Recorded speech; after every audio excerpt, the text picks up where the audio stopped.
the FIA just legalized a 40 horsepower advantage.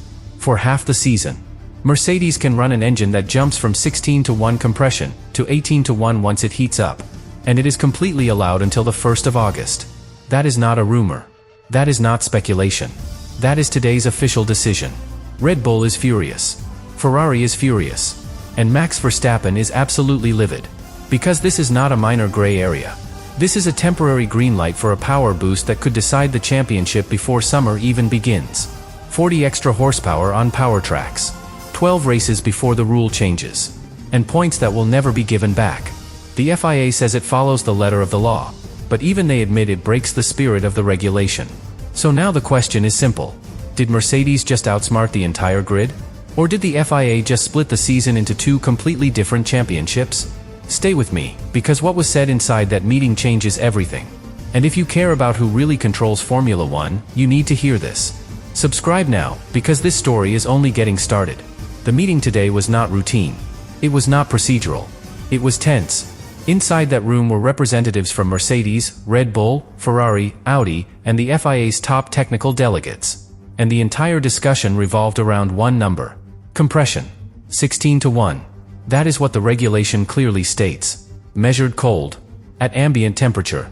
Mercedes passes that test without any issue. But what Red Bull and Ferrari presented today was something very different. Thermal expansion data. Evidence that once the engine reaches operating temperature, the pistons expand beyond normal tolerances. Not marginally. Significantly. Enough to push the compression ratio close to 18:1. That jump changes combustion efficiency completely. Higher compression means more energy extracted from the same fuel volume. Cleaner burn. Stronger detonation control. And most importantly, more power. Roughly 40 horsepower more. That is the estimate circulating inside the paddock. Now imagine sitting in that meeting as a rival team principal. You followed the regulation conservatively. You built your engine around 16:1 at all times. And suddenly, your competitor is gaining a power boost simply because the rule never specified thermal expansion limits. That is why the debate exploded. Red Bull argued that this was a dynamic manipulation of the spirit of the rule. Ferrari supported that stance publicly. Audi reportedly expressed deep concern. Because they designed their upcoming engine strictly within static parameters. But the FIA's position was cold and clinical. The rule defines geometric compression measured cold. Mercedes complies. There is no clause limiting piston material expansion once the engine is hot. And in Formula One, absence of wording equals opportunity. So instead of disqualifying the engine, the FIA introduced a future correction. From the 1st of August onward, piston expansion will be capped at 0.5%. That effectively kills the Mercedes design. But not today. And not for the first half of the season. Now here is where it becomes explosive. Because banning it immediately would have forced Mercedes and their customers to redesign major internal components. That could have meant missing the opening race. The FIA chose to protect competitive continuity. But that choice has consequences. It means Mercedes keeps the advantage. It means McLaren and Williams benefit too. And it means Red Bull must fight 12 races against a power unit they believe should never have been approved. Max Verstappen's frustration makes sense in that context. Because championships are built early. Momentum forms in the first third of the year. And even if the engine becomes illegal in August, the points scored before then remain untouched. This is not just a technical clarification. It is a political compromise. And every compromise in Formula One creates winners and losers. Right now, Mercedes breathes relief. But Red Bull feels betrayed. And the tension inside the paddock has just escalated to a level we have not seen in years. But here is the deeper layer most fans are missing. Because this decision does not only affect horsepower. It affects development strategy. And that is where the real battle begins. This is where the situation becomes even more strategic. Because allowing Mercedes to run this engine until August does not just give them power. It gives them time. Time to build a points cushion. Time to shape the championship narrative. Time to force everyone else into defensive mode. Think about the calendar.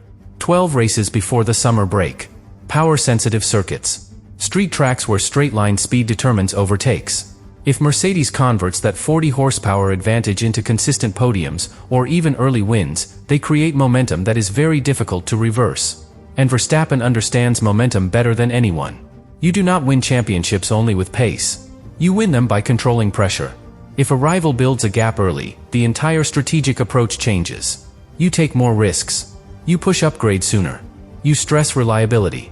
That is exactly what Red Bull now faces. But here is the hidden complication. Mercedes must develop two engines at once. The current high compression unit to keep it competitive and reliable, and a second, fully compliant version for August. That means parallel engineering programs, parallel validation, parallel simulation work, and Formula One budgets are not infinite anymore. The cost cap exists. Every hour spent refining the future engine is an hour not spent on aerodynamic upgrades. Every resource allocated to redesigning pistons is a resource not allocated to the chassis. So yes, Mercedes gains early power, but they divide focus. And this is where the championship could twist in unexpected ways. Because if Red Bull survives the first half within striking distance, the second half becomes brutal for Mercedes. Imagine August arrives. The new restriction comes into force. The compression drops back to 16:1 under all conditions. The horsepower gap disappears. Suddenly, Mercedes must integrate a brand new specification under championship pressure. New reliability risks. New calibration work. New unknowns. And at that moment, Red Bull and Ferrari will attack. That is the gamble the FIA has created. A season split into two acts. Act 1 favors Mercedes. Act 2 could favor their rivals. But here is why Verstappen is so angry today. Because championships are not mathematically symmetrical. If Mercedes wins 5 or 6 races before August, that psychological advantage cannot simply be erased. Points do not expire. And fans will not forget who dominated early. From Red Bull's perspective, the FIA has effectively allowed a temporary imbalance. Legal, yes, but uneven. And that affects trust. Trust between teams and the regulator. Trust in the consistency of enforcement. When the FIA admits something violates the spirit of the rules but allows it anyway, that creates a dangerous precedent. Because now every manufacturer will search for similar gray zones. Push materials further. Exploit temperature variables. Engineer around wording rather than intention. And that is exactly what Audi fears. They designed their engine strictly around the static interpretation. Now they feel penalized for playing safe. Meanwhile, McLaren could become the silent beneficiary of all this chaos. Strong chassis. Powerful engine. Stability. If they capitalize early, the Constructors' Championship could shift dramatically. And that would change the entire competitive balance. But the tension today was not just technical. It was emotional. Sources say Horner argued fiercely. Ferrari demanded guarantees. And Verstappen made it clear he sees this as an avoidable imbalance. Not innovation. Not genius. An imbalance. Now we approach the real question. Did the FIA protect the show? Or did they compromise competitive fairness to avoid immediate disruption? Because if Mercedes dominates the opening phase, critics will say the title was influenced in that meeting room today. And if they struggle despite the advantage, the narrative flips entirely. Either way, what happened today will echo all season. The compression ratio debate is no longer just engineering. It is political warfare. And we have not even reached the first race yet. The championship tension has already begun. Now here is where the entire situation becomes even more explosive. Because what happened today does not stay inside that meeting room. It changes behavior across the grid. Red Bull is already considering legal action under the International Sporting Code. Not to overturn the directive immediately, but to challenge race results individually if Mercedes dominates. Imagine that scenario. Mercedes wins in Bahrain. Red Bull files a protest. The result stands provisionally. Appeals begin. Headlines explode. The championship becomes legal theater. That possibility alone destabilizes the paddock. And Verstappen knows something else. He knows that even if Red Bull improves aerodynamically, straight-line power is not something you can neutralize easily. You cannot out-corner a 40 horsepower deficit on every circuit. On tracks like Jeddah, Baku, Monza, Las Vegas, the engine defines race control. And Mercedes now has a defined window of opportunity. But here is the psychological layer that matters even more. Drivers feel injustice differently than engineers do. Engineers see gray zones as creativity. Drivers see them as fairness. From Verstappen's perspective, if the rule says 16:1, then 16 should mean 16 in every condition. Not 16 when cold and 18 when hot. And when the FIA acknowledges that the spirit of the regulation is compromised, yet still allows it, frustration becomes personal. Because drivers risk everything on track. They push at 300 kilometers per hour. And they expect the framework to be equal. This is why today felt different. It was not a normal technical clarification. It was a philosophical divide. Letter of the law versus intent of the law. And that divide rarely disappears quietly. Now zoom out. Think about the broader consequence. Manufacturers entering the sport are watching closely. Audi invested billions based on regulatory stability. If gray areas can be legalized temporarily for competitive continuity, what message does that send? Push harder. Exploit deeper. Design around wording, not principles. That shifts Formula One back toward political engineering rather than pure competition. And perhaps the most fascinating twist is this. Mercedes did nothing illegal under the current wording. They read the rule. They interpreted it precisely. They engineered within its boundaries. In that sense, they did exactly what Formula One has always rewarded. Innovation under pressure.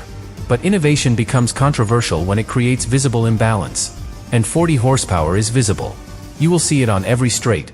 You will hear it in qualifying gaps. You will feel it in overtakes that look effortless. If that happens consistently before August, the debate intensifies. Because by then, the damage may already be done. And here lies the real tension of the season. Mercedes must maximize the advantage now. Aggressively. Decisively. Because once August arrives, everything resets mechanically. But not in the standings. Not in momentum. Not in psychology. And if Red Bull manages to stay within striking range despite the deficit, then the second half becomes a war. A direct confrontation with equalized engines and accumulated resentment. The FIA tried to split the difference. Protect the show. Avoid immediate chaos. But in doing so, they may have created something far more volatile. A championship fought not only on track, but in boardrooms, press conferences, and appeal hearings. And Max Verstappen's anger today is not just about compression ratios. It is about precedent. Because once a gray zone is rewarded, every team will search for the next one. And that is when Formula One becomes unpredictable in ways no regulation can fully control. The season has not even started. And already, the battle lines are drawn.